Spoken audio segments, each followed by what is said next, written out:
This morning we turn again to 1 Samuel chapter 24. I haven't read the passage publicly here this morning. I encourage you to have a wee look at this passage this morning as we come together around God's Word. We're following the story of David as he moves towards being king over the nation of Israel. Some years ago I had the opportunity of visiting the Imperial War Museum, a fascinating place.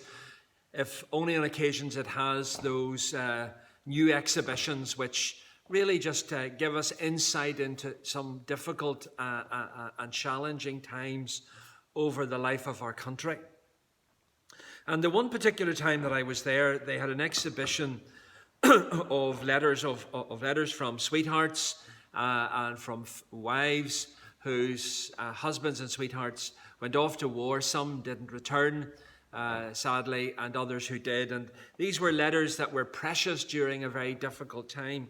And among them were quite a few what they called Dear John letters, where young women had decided that the young man that they were keeping company with before he went off to war was something that they wanted to break and sever. And some of them were quite painful letters to read.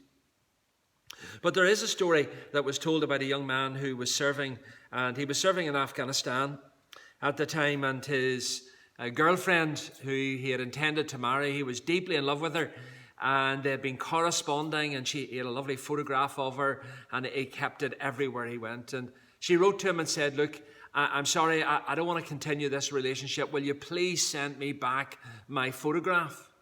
As you can imagine, the young man was brokenhearted, and he was so devastated. He was telling his friends in the platoon what had happened, and they said, "Well, hey, let's get back at her. Let's get back at her." And he said, "Oh, no. He said, "Here's the scheme. Let's do this." And he fell foul of it.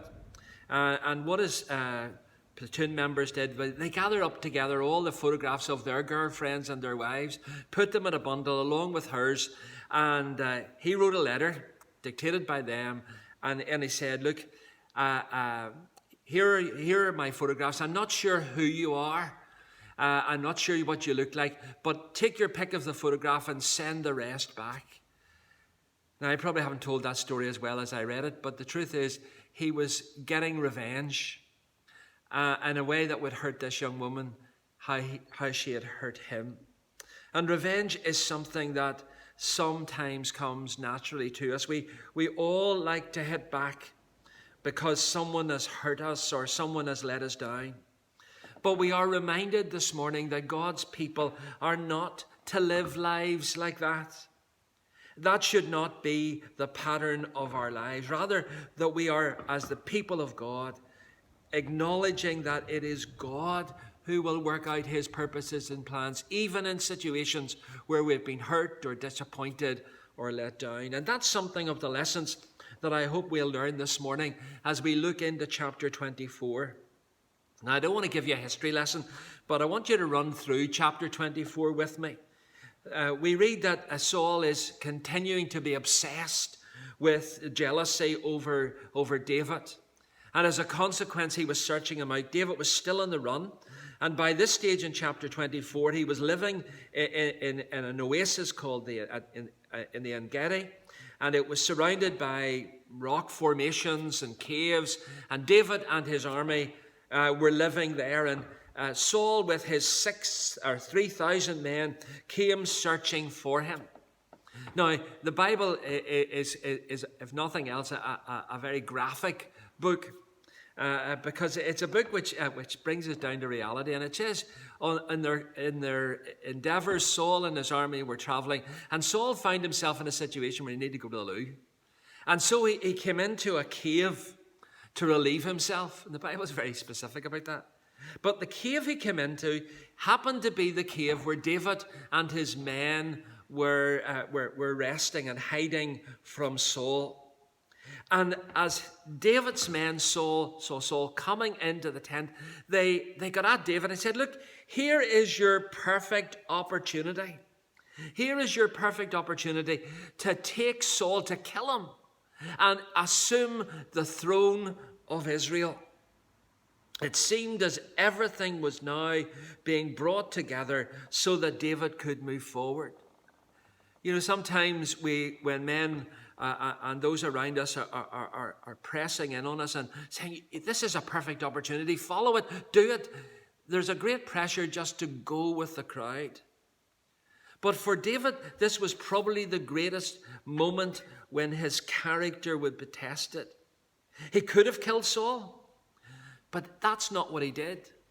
We're told that rather than give in to the pressure of his men, he got up from where he was and he drew his sword and quietly crept to where Saul was.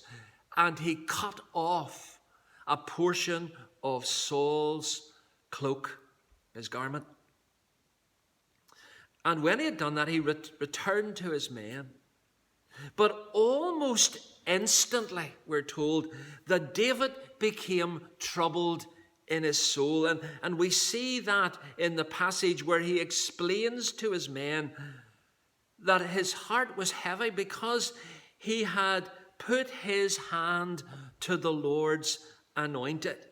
What David had done was an act of utter contempt for Saul. He had touched the Lord's anointed. He didn't kill him, but he gave an intent that, look, you were so close, I could have killed you. I cut off your garment. And David was respectful of Saul. That while he knew himself one day he would be king, here was the Lord's anointed. Saul had been chosen by God to be king. And he explained that to his men, and because they were ready to get up in arms and go and slaughter Saul. But that's not what happened. Because then we see, as David quelled his company of men, that David gets up and he pursues Saul out of the cave and he calls him. And we have a picture here of David bowing down with his head bowed low, acknowledging his position before the Lord's anointed. Very humbling position. But David then took his opportunity to challenge Saul. And he challenged Saul, like, why are you listening to the words of men? They're saying to you that I am the one who's trying to pull you down. I want to kill you. I want to have the opportunity of taking over your kingdom. David said, that's not the case. I have been your loyal servant. He said, you were delivered into my hand. Look at your cloak. I cut a portion of it. I could have easily slaughtered you. I have not been working against you. Now, we're not given the whole details of the conversation, but I am certain that David would have recounted situation after situation where he was working for Saul and working against the enemy. But what it is interesting that we see a softening in the heart of Saul. And he listens with intensity to the testimony of David's loyalty and non-aggression. And Saul acknowledges that David is more righteous than him. Now, that's quite an admission. Quite simply, he was saying, David, you're a better man than me. And then he goes on to acknowledge that David will someday be king. Again, that is a great move forward in Saul's mind. Because Saul, no doubt, had a picture in mind of a dynasty that would go on ad infinitum. His son, his grandson, his great-grandson, his great-great-grandson would be kings. But Saul acknowledges that David is now the Lord's anointed. And he extracts from David a promise.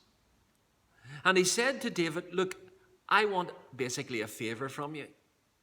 When you become king, would you not cut off my family? Now, this was something quite unusual because David had every right under normal practice at that time to have taken away all the family of the previous king. It was practice in Near East that when a new king came, he absolutely removed every member of the old king's family, lest anyone would come up against him and try to claim his throne. But Saul asked him for an oath, a solemn oath, that he would not destroy his family. He basically pleaded for his family. And we're told that David accepted that oath and promised that he would not cut off the family of Saul. And we will later see in the books how he fulfills that promise to a young man called Mephibosheth. We're told that Saul returns, but David stays where he is. David knows Saul. And probably if David had returned to the court of Saul, he would have been that angst to Saul, and no doubt other situations would have happened. Rather, David stays where he is in the En-Gedi and in his fortress-like mountains around that oasis. So we see this unfolding story, but what does it have to tell us this morning? Well, we read together some verses earlier on from Romans chapter 12, when it says this: repay no one evil for evil, have regard for good things in the sight of all men. If it is possible, and as much as depends on you, live peaceably with all men. Beloved, do not avenge yourselves, but rather give place to wrath, for it is written, vengeance is mine, I will repay, says the Lord. Therefore, if your enemy is hungry, feed him. If he is thirsty, give him a drink. For in so doing, you will heap coals of fire on his head. Do not be overcome by evil, but overcome evil with good. So what do we learn? What do we learn from David? How can we be like David in this passage and leave revenge to the Lord? How can we put these words of Romans chapter 12, which is almost a commentary on the experience of David in this passage, how can we put this into practice? Well, I want to suggest a couple of things. First of all, I think we've got to expect that we're going to be mistreated. We are all sinners, and none of us will always do what is right. In addition to that, we have to realize that there are some people who are not trying to do what is right. There are people who will try to harm us for one reason or another. Let me ask you this question. Have you been greatly hurt by someone in your life? Has someone manipulated things to make himself or herself look good at your expense? Has somebody promised you something that they didn't come through with? Has someone you thought was a friend turned out to be anything but a friend? Has somebody failed you when you needed him or her the most? Has some relative or close friend left you physically, verbally, emotionally scarred because of their actions? Tragically, many people are going to be let down and to let us down. Some of them are going to inflict great pain upon us. And so God's word reminds us this morning that we shouldn't be surprised that we are hurt and let down, but rather we've got to expect it. Now, that's not fatalism, but that is a realism, that there are going to be those times when we are hurt and disappointed. And the second thing I think we need to learn, that we should anticipate having those feelings of revenge. When we've been hurt so deeply, we should expect the temptation to retaliate will be very strong. We've all felt it. But it is a temptation that we must overcome. We must take our pain to the Lord. We must ask for help so that we won't make the problem worse through the taking of vengeance.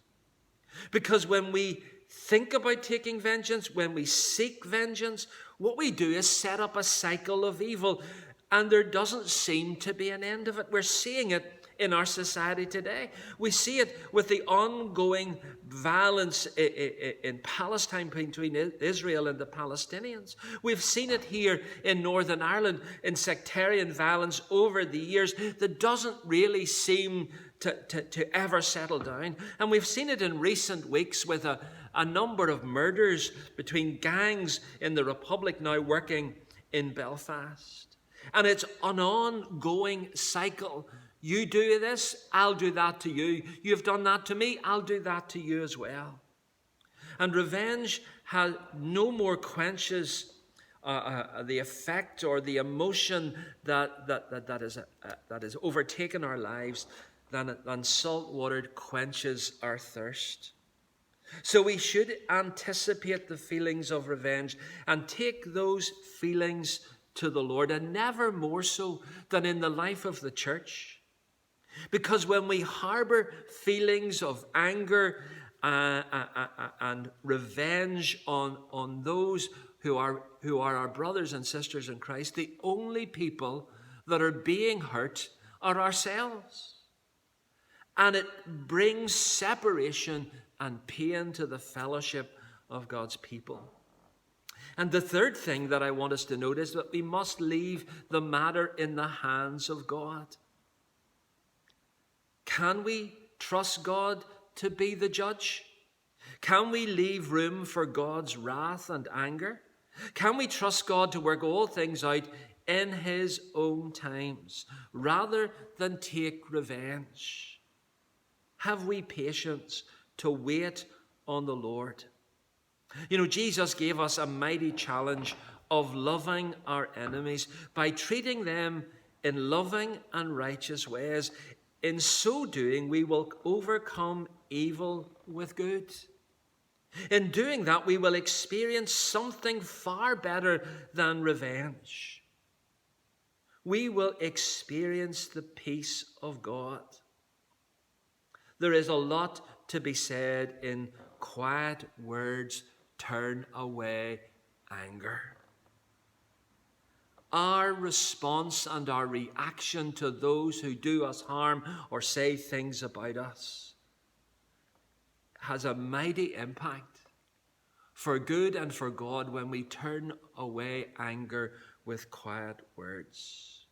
And the truth is, we all need to know that we are right with God. And when we are right with God and when we experience that peace of God as we trust in him, we will know that God will bless us.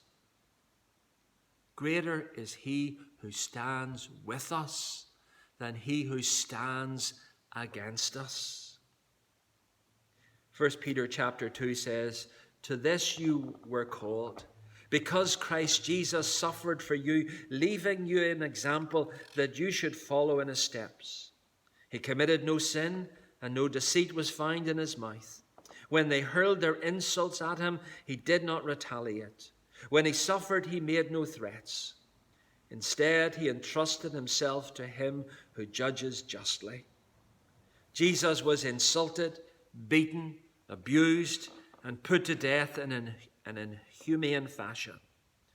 He once taught, if someone strikes you on the right cheek, turn to him the other also. That's exactly what Jesus did.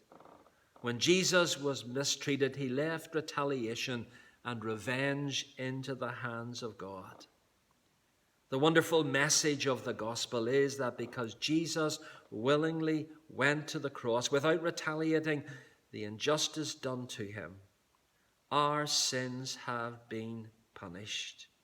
And we now stand before God white as snow because he paid the price for our sins.